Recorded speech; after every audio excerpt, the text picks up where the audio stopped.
বন্ধুরা, আপনাদের সকলকে আবারও স্বাগত। আপনাদের জন্য আজকে মাটন পোলাওয়ের একটা অভিনব ও সহজ পদ্ধতিতে রেসিপি নিয়ে চলে এসেছি। স্কিপ না করে পুরো ভিডিওটা দেখুন, তাহলেই বুঝতে পারবেন। আর যারা চ্যানেলটির নতুন ভিউয়ার্স তারা অবশ্যই চ্যানেলটিকে সাবস্ক্রাইব করবেন, পাশের বেল আইকনটিকে প্রেস করবেন, সাথে লাইক কমেন্ট শেয়ার করবেন। আর অলরেডি যারা এই চ্যানেলটিকে সাবস্ক্রাইব করে ফেলেছেন তাদেরকে অসংখ্য অসংখ্য ধন্যবাদ। বন্ধুরা, এই চ্যানেলটির আরও অন্যান্য রেসিপিগুলো দেখতে হলে অবশ্যই এই ভিডিওটির নিচে দেওয়া ডেসক্রিপশন বক্সের লিঙ্কে গিয়ে ক্লিক করতে পারেন। এছাড়াও উপরে দেওয়া কার্ডস বা ভিডিওটির শেষে এন্ড স্ক্রিনও ফলো করতে পারেন। এছাড়াও চ্যানেলটিকেও ভিজিট করে আসতে পারেন। তো বন্ধুরা, চলুন একসাথে রেসিপিটা দেখে নেওয়া যাক। রান্নাটা করার প্রায় 2 থেকে আড়াই ঘন্টা আগে মাংসটাকে সমস্ত উপকরণ দিয়ে ম্যারিনেট করে নিতে হবে। এখানে একটি বড় মিক্সিং বোলের মধ্যে প্রায় 250 গ্রাম মতো খাসির মাংস নিয়ে নিয়েছি। ঠিক সম পরিমাণে বাসমতি বা বিরিয়ানি চাল নিয়ে নেবো। এখানে যেহেতু খুব একটা বেশি পরিমাণে করছি না, দুজনের মতো হয় এমন পরিমাণে নিচে, তাই এরকম পরিমাণটাই আমি বেছে নিয়েছি। তো প্রথমে ম্যারিনেট করে নেওয়ার জন্য 1 থেকে 1.5 চামচ মতো ঘি দিয়ে দিয়েছি এর মধ্যে। রান্নাটা খুব রিচ আর হেভি হবে, সেই জন্য আমি ঘি দিয়ে ম্যারিনেট করছি। আপনারা চাইলে সর্ষের তেল দিয়ে ম্যারিনেট করবেন, তবে স্বাদটা খুব একটা ভালো হবে না। ঘি দিলে কিন্তু মাংসটা বেশ সফট থাকে। এরপরে দিয়ে নিচ্ছি 1/2 চামচ মতো হলুদ গুঁড়ো আর 1 চামচের একটু কম শুকনো লঙ্কা গুঁড়ো, আর দিয়ে দেবো স্বাদ মতো নুন। এবার সমস্ত উপকরণ দিয়ে মাংসটাকে 2 থেকে 3 ঘন্টা আগে রান্নার ম্যারিনেট করে রাখছি। আপনারা চাইলে অবশ্যই কিন্তু ফ্রিজের মধ্যে হোল নাইট ম্যারিনেট অবস্থায় মাংসটাকে রেখে দিতে পারেন। মাংসটা খুব ভালোভাবে ম্যারিনেট হয়ে গেলে 2.5 ঘন্টা পরে মাংসটাকে আমি সেদ্ধ করে নেবো আর মাটন স্টকটাকে আলাদা করে নেব। একটি বড় পাত্রের মধ্যে 1/2 ঘন্টা আগে ভিজিয়ে রাখা 250 গ্রাম মতো বাসমতি চাল নিয়ে নিয়েছি।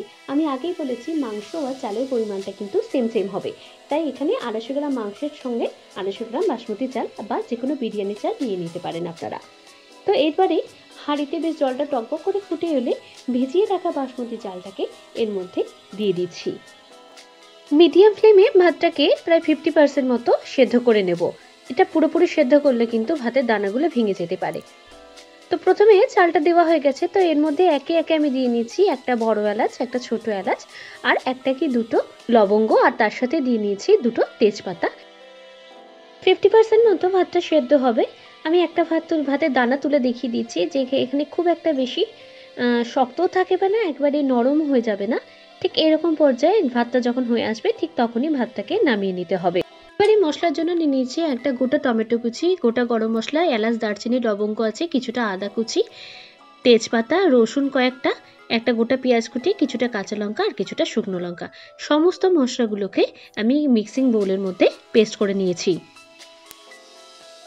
এরপর একটি ননস্টিক প্যানের মধ্যে 2 থেকে 3 চামচ মতো সর্ষের তেল দিয়ে একটা গোটা বড় পেঁয়াজ কুচি এর মধ্যে দিয়ে নিয়ে ডিপ করে ফ্রাই করে নেব বেরেস্তা ভাজা হিসেবে। তো বন্ধুরা, বেরেস্তা ভাজাটা কমপ্লিট হয়ে গেছে আর আমি একটি পাত্রের মধ্যে বেরেস্তা ভাজাটাকে তুলেও নিয়েছি। এরপরেই আমি মাংসটাকে রান্না করে নিচ্ছি।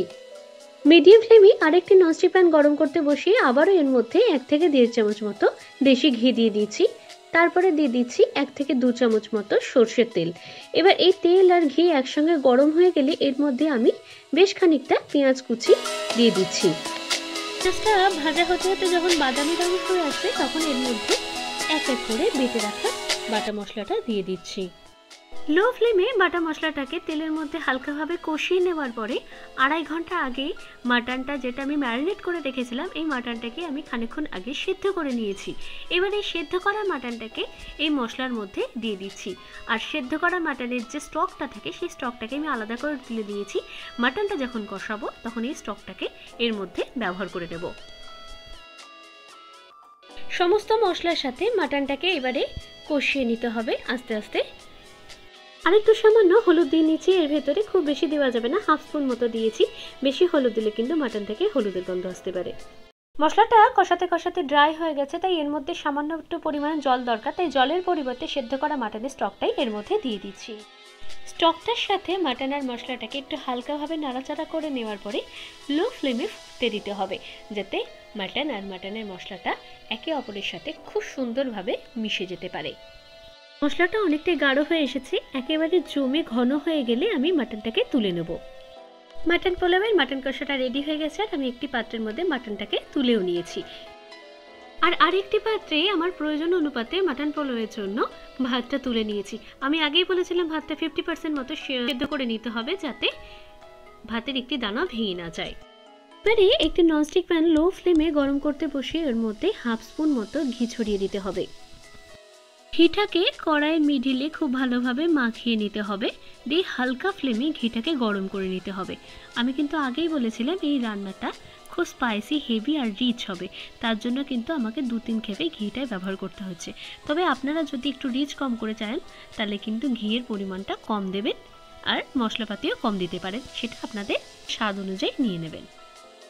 মাটন পোলাওয়ের ফার্স্ট লেয়ারটা এবার আমি দিয়ে নিচ্ছি। প্রথমে দিয়ে নিচ্ছি 2 থেকে 3 চামচ মতো সাদা ভাত এর মধ্যে। এবারে দিয়ে দিয়েছি বেশ কয়েকটা মাংসের টুকরো, সাথে মাংসের কিছুটা গ্রেভি। থার্ড লেয়ার হিসেবে সাদা ভাতের আবার খানিকটা লেয়ার দিয়ে দিচ্ছি এর ভিতরে। বেরেস্তা ভাজা খানিকটা ছড়িয়ে দিচ্ছি এর উপরে। বেরেস্তা ভাজাটা দেওয়া হয়ে গেলে এবারে দিয়ে দিচ্ছি আগে থেকে কেশর দিয়ে ভিজিয়ে রাখা গোলাপ জল। এর গোলাপ জলের থেকে 2 থেকে 3 চামচ মতো গোলাপ জল আমি এর মধ্যে ছড়িয়ে দিচ্ছি। আপনারা চাইলে গোলাপ জলের পরিবর্তে কেওড়া জল ইউজ করতে পারেন, তবে আমি এখানে হোমমেড গোলাপ জল ইউজ করেছি। এবারে একটু আলতোভাবে নাড়াচাড়া করে নেওয়ার পরে আর এক রাউন্ড আমি ভাতের লেয়ার দিয়ে দিচ্ছি এর উপরে। ফোর্থ লেয়ার হিসেবে মাটন আর মাটনের গ্রেভিটাকে ভাতের লেয়ারটার উপরে আর একবার ছড়িয়ে দিচ্ছি। মাটনের লেয়ারটা পুরোপুরি দেওয়া কমপ্লিট হয়ে গেছে। এরপরে এবারে আমি বাকি ভাতটুকুনি পুরোপুরিভাবে ছড়িয়ে দিচ্ছি। এর মধ্যে বাকি বেরেস্তা ভাজাটাকেও ছড়িয়ে দিচ্ছি। আবারও একটু কেশর ভেজানো গোলাপ জল দিয়ে দিচ্ছি, খুবই সামান্য, হাফ স্পুনের একটু কম দিয়ে দিয়েছি এর মধ্যে। এরপরে দিয়ে দেবো আমি পরিমাণ মতো কাজু আর কিশমিশ। এটা আপনারা নিজেদের স্বাদ অনুযায়ী এবং পরিমাণ অনুযায়ী আপনারা নেবেন, কোনো নির্দিষ্ট পরিমাণ নেই। এবারে সমস্ত লেয়ারের উপরে আবার একটু সামান্য পরিমাণে ঘি ছড়িয়ে দিচ্ছি। আপনারা চাইলে এটা নাও দিতে পারেন, এটা অপশনাল। তবে একটা দিন যখন খাবো তখন কৃপণতা না করে মনটা উজাড় করে কিন্তু সমস্ত কিছু ভালোভাবে মিশিয়ে নিয়ে খাওয়াটাই উচিত। সমস্ত উপকরণগুলোকে একটা স্পুনের সাহায্যে খুব ভালোভাবে ওপর থেকে নিচ পর্যন্ত সুন্দরভাবে মিশিয়ে নিতে হবে। সমস্ত উপকরণগুলো খুব সুন্দরভাবে একে অপরের সাথে মিশে গেছে। এরপর এর মধ্যে হাফ স্পুন মতো জায়ফল জয়িত্রী গুঁড়ো ছড়িয়ে দিচ্ছি। স্বাদের জন্য দিয়ে নিচ্ছি হাফ স্পুন মতো নুন। খুব বেশি নুনের প্রয়োজন নেই, কারণ মাটনটা রান্না করার সময় কিন্তু যথেষ্ট পরিমাণে নুন দেওয়া হয়েছিল, কিন্তু যেহেতু ভাতের সঙ্গে মাটনটা মিশে যায় তাই নুনটা একটু হালকা লেগেছে, তাই একটু সামান্য পরিমাণে নুনটা আমি দিয়েছি। আপনারা অবশ্যই নুনটাকে পরখ করে দেবেন। সমস্ত উপকরণ দেওয়া কমপ্লিট হয়ে গেছে। এবারে একটুখানি পোলাওটা রান্না হওয়ার জন্য 2 থেকে 3 মিনিট ঢাকা দিয়ে রাখছি। 3 মিনিট হয়ে গেছে। এবারে আমি ঢাকনাটাকে আস্তে আস্তে তুলে নিচ্ছি। এবার দেখে নেওয়া যাক মাটন পোলাওটা ঠিক কিভাবে রয়েছে। তো বন্ধুরা, আমি একটি প্লেটের মধ্যে গরম গরম মাটন পোলাওটা সার্ভ করে দিয়েছি। এর সাথে স্যালাড আর রায়তা হলে দারুণভাবে জমে যায়। তো কেমন লাগলো আজকের রেসিপিটা? যদি ভালো লেগে থাকে তাহলে অবশ্যই লাইক, কমেন্ট এবং শেয়ারের মাধ্যমে আমাকে অবশ্যই জানাবেন। আর আবারও বলছি, নিউ ভিউয়ার্স হলে চ্যানেলটিকে অবশ্যই সাবস্ক্রাইব করবেন, পাশের বেল আইকনটিকে প্রেস করবেন। আর যারা অলরেডি চ্যানেলটিকে সাবস্ক্রাইব করে ফেলেছেন তাদেরকে অনেক অনেক ধন্যবাদ। খুব ভালো থাকবেন, আনন্দে থাকবেন, সুস্থ থাকবেন। আপনার দিনটি শুভ হোক। ধন্যবাদ।